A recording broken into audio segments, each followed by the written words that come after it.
যেতিয়া মুছলমান সম্প্ৰদায়ৰ কোনোবা মানুহে ধৰ্ষণ কৰে তেতিয়া আমি গৰম হৈ যাওঁ, কিন্তু হিন্দু সম্প্ৰদায়ৰ যেতিয়া আপোনাৰ গেং ৰেপ হৈ যায় তেতিয়াও আমি কিন্তু মনে মনে থাকোঁ। আপোনালোকে নিশ্চয় দেখিছে গুৱাহাটীৰ বৰাগাঁও জালুকবাৰীৰ পৰা এগৰাকী মহিলাক তুলি আনি মন্দিৰৰ কাষত যি ধৰণে গেং ৰেপ কৰিলে, কেৱল গেং ৰেপে কৰা নাই, সেই ৰেপ কৰা ঘটনাটো কেমেৰাত বন্দী কৰিছে। সেই ঘটনাটোক লৈ কিন্তু কোনেও এতিয়ালৈকে মাত এষাৰো ভালকৈ দিয়া নাই। আৰু যেতিয়া মুছলমান কোনোবা আলী বা আকবৰ বা হুছেইন হৈ যোৱা হ'লে এতিয়া অসমটো জ্বলিয়ে গ'লহেঁতেন আৰু সংবাদ মাধ্যমতো সাংঘাতিক ধৰণে চৰ্চা হ'লহেঁতেন। আৰু আপোনালোকে নিশ্চয় দেখিছে যে এইবাৰ যিকেইজনে গেং ৰেপটো কৰিলে, কুলদীপ, পিণ্টু, মৃণাল, গগন, ৰবীন, কৃষ্ণ, বিজয়, সৌৰভ, এইকেইজন হৈ যোৱাৰ কাৰণে এতিয়া বাচি যাব নেকি? ছেপ্টেম্বৰ মাহত যেতিয়া অসম বিধানসভা হৈছিলে সেই সময়ত তেওঁ মাহটোৰ 24টা ধৰ্ষণ কাণ্ড সম্পৰ্কে বিধানসভাত তথ্য দাঙি ধৰিছে আৰু তেওঁ মুছলমানৰ নামবিলাক কয়, হিন্দুবিলাকৰ নাম নকয়। মন্দিৰৰ পূজাৰীও ৰেপ কৰিছে, সেইটোৰ নাম নলয় তেওঁ। যেতিয়া মৌলবীয়ে ৰেপ কৰিব, সেই মুছলমানবিলাকৰ নামটো লয়। মানে এনেকৈ আচলতে ৰেপ যিবিলাক ঘটনা হৈছে, ধৰ্ষণ কাণ্ড যিবিলাক হৈছে, ধৰ্ষণৰ ক্ষেত্ৰত কেতিয়াও হিন্দু মুছলমান কৰাটো উচিত নহয়। ধৰ্ষণেই সেইটো মুছলমানে কৰিলেও ধৰ্ষণ, হিন্দুৱে কৰিলেও ধৰ্ষণ। গতিকে এই ক্ষেত্ৰত সাম্প্ৰদায়িক ৰহণ সনা মানুহজন হৈছে হিমন্ত বিশ্ব শৰ্মা। আজি তেওঁ হুলস্থুল লগাই দিলেহেঁতেন।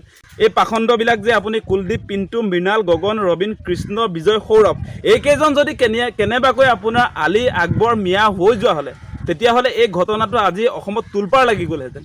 আৰু আমি এনেকৈতো কেতিয়াও দেখা নাই যে এই ৰেপ কৰা মানুহবিলাকক, যিবিলাক পাখণ্ডই ৰেপ কৰিছে, সেই মানুহবিলাকতো মানুহৰ লিষ্টত নাই। সেইবিলাকৰ বিৰুদ্ধে চৰকাৰে কি একশ্যন লৈছে আমি কিন্তু দেখা নাই।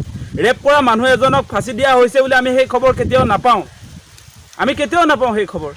খালি আমি এটা খবৰ পাওঁ যে হুছেইন নামৰ কোনোবা ধৰ্ষণ কৰিছিলে, সেই হুছেইনটো নহয় বেলেগ এটা হুছেইনক পুলিচে গুলিয়াই মাৰিলে, তেনেকুৱা খবৰ আমি পাওঁ।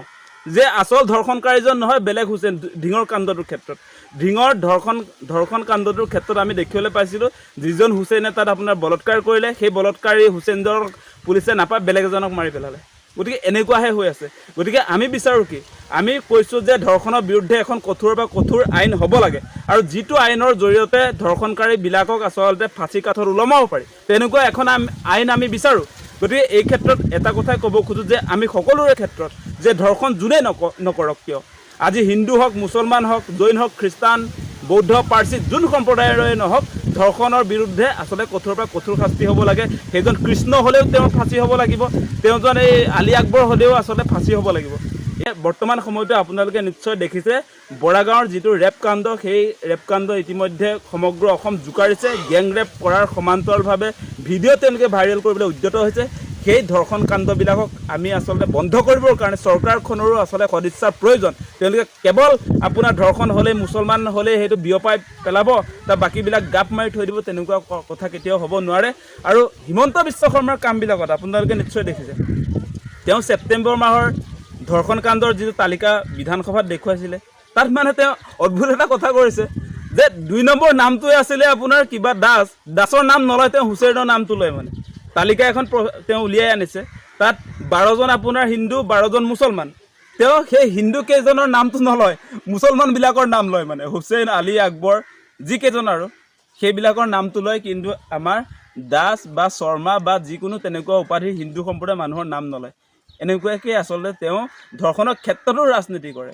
লাজ পাব লাগে। ধৰ্ষণৰ জঘন্য সমস্যা অসমৰ, সেইটোক লৈ ৰাজনীতি কৰিবলৈ আহে আজি হিমন্ত বিশ্ব শৰ্মাহঁতে। গতিকে সকলো ৰাইজক কৈছোঁ, সকলোৱে এটা আমি দাবী উত্থাপন কৰিব লাগে। ধৰ্ষণৰ বিৰুদ্ধে আমি সকলোৱে ঐক্যবদ্ধ হৈ ধৰ্ষণকাৰীক আচলতে ফাঁচী কাঠত ওলমোৱাৰ কাৰণে সকলোৱে চেষ্টা কৰিব লাগে। পুলিচে উপযুক্ত চাৰ্জশ্বিট দাখিল কৰিব লাগে। যিবিলাক আপোনাৰ যিবিলাক পাখণ্ডই ধৰ্ষণ কাৰ্য কৰিছে তেওঁলোকৰ ওপৰত কঠোৰৰ পৰা কঠোৰ শাস্তি, ফাঁচীৰ শাস্তি হ'ব লাগে, সেই দাবী আমি উত্থাপন কৰিছোঁ। যিকোনো খবৰৰ বাবে যোগাযোগ কৰক 7099017330 লগতে 7099017110 নম্বৰত।